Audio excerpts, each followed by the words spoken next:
So when we talk about sustainable horse property management, what we're aiming to achieve is healthy land and healthy horses.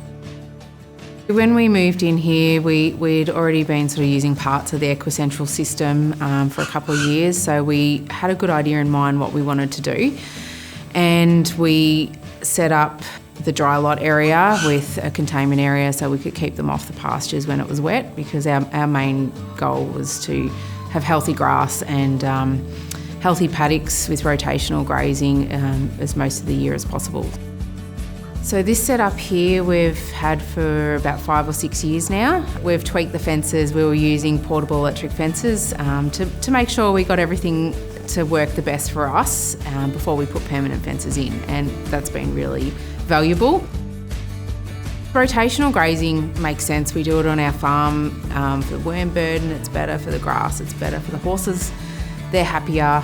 We're not eating paddocks off to nothing and damaging the grass. So we found our horses are really happy in a herd together. They worked out their herd dynamics really quickly. When we've had a new one come in or one go away, they've settled really quickly. And it was really important to us when we made our loafing yard here to make it big enough to give all the horses some space, so that when they're in here locked off the wet pastures, everyone's got some space. We've got a couple of extra yards to the side if we need them as well.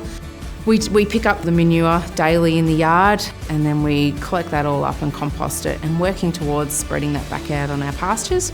I harrow the paddocks just with pasture harrow as part of our rotational grazing, and then on the laneway we either pick that up or we use a paddock blade with the motorbike just to collect the bulk of that off the laneway.